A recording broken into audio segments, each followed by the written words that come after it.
Bismillahirrahmanirrahim. Assalamualaikum warahmatullahi wabarakatuh. Salam.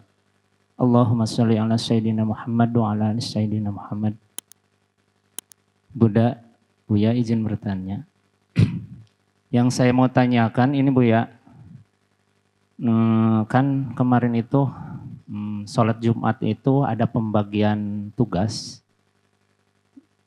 Pembagian tugas itu yang jadi imam yaitu berbeda sama yang khotibnya itu. Yang saya mau tanyakan, yang jadi khotibnya itu berbeda akidah gitu. Jadi yang tidak mengakui 4 madhab gitu ya. Sholat apa itu? Sholat Jumat udah.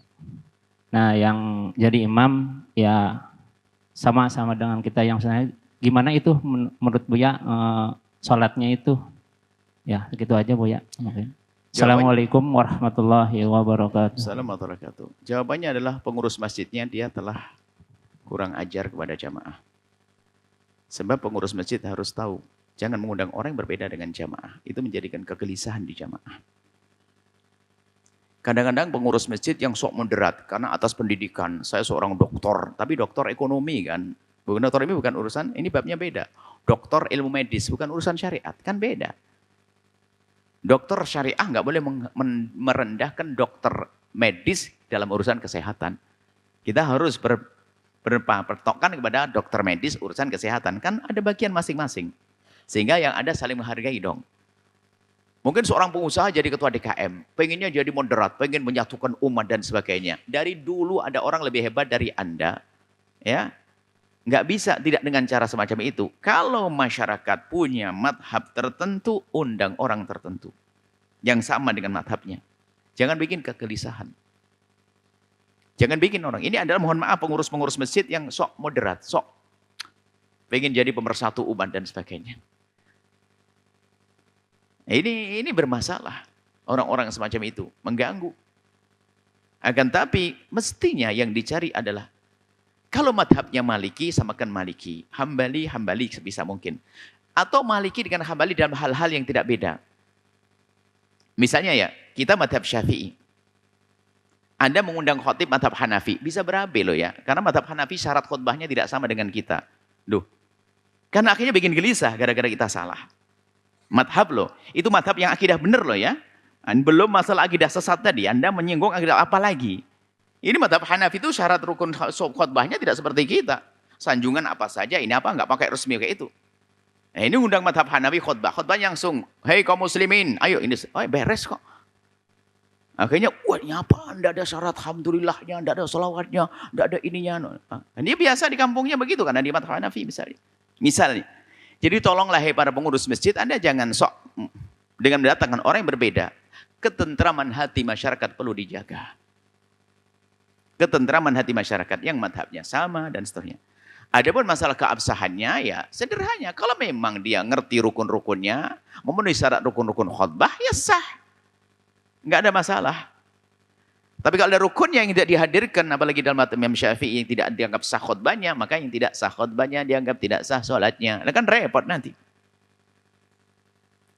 Sehingga mohon maaf ini kami lebih menjawab ini untuk pengurus masjid aja deh.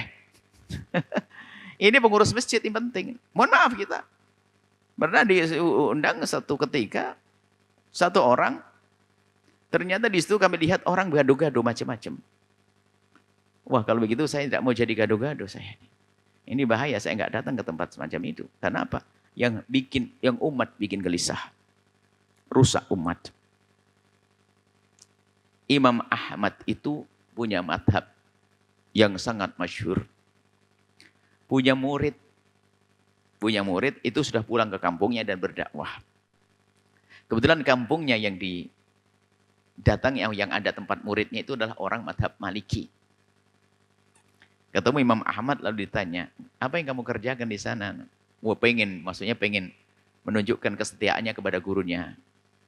Guru di kampung kami madhabnya Maliki. Aku kan madhab kamu madhab Hambali. Kurang lebihnya begitulah dialognya. Kalau kita bahasakan dialog. Sehingga hari ini aku masih mengusahakan mereka untuk pindah madhab Hambali. Wah keren ya jawabannya. Ternyata gurunya bukan orang abal-abal, Imam Ahmad ibn Hanbal, murid Imam Syafi'i, malah mengatakan, kamu yang belajar mazhab Malik, jangan kau ganggu, jangan kau rusak hati mereka. Kamu belajar mazhab Malik agar sholat seperti mereka. Lebih mudah mengubah kamu yang satu daripada mengubah orang banyak. Kan gitu. Ini ada orang sok itu, sok moderat, sok ini, bikin bingung gitu. Nah, ini sudah. Ini adalah masalah hikmah di dalam berdakwah itu. Hikmah di dalam perjuangan. Semoga Allah menjaga hati semuanya ya. Sholatnya asalkan memenuhi syarat-syaratnya juga sah. Asalkan sudah memenuhi syarat khutbah yang ada di dalam mazhab kita Imam Syafi'i.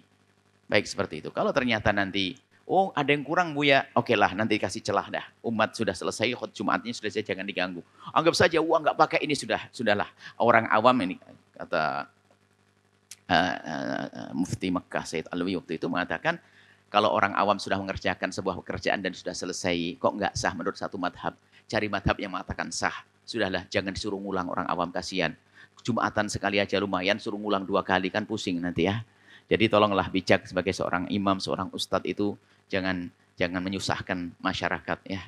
Kalau Anda mau ngulang-ngulang dan sebagainya urusan Anda, tapi orang awam ini Masya Allah membuka toko, ini harus kita lebih lembut penuh kasih dengan mereka.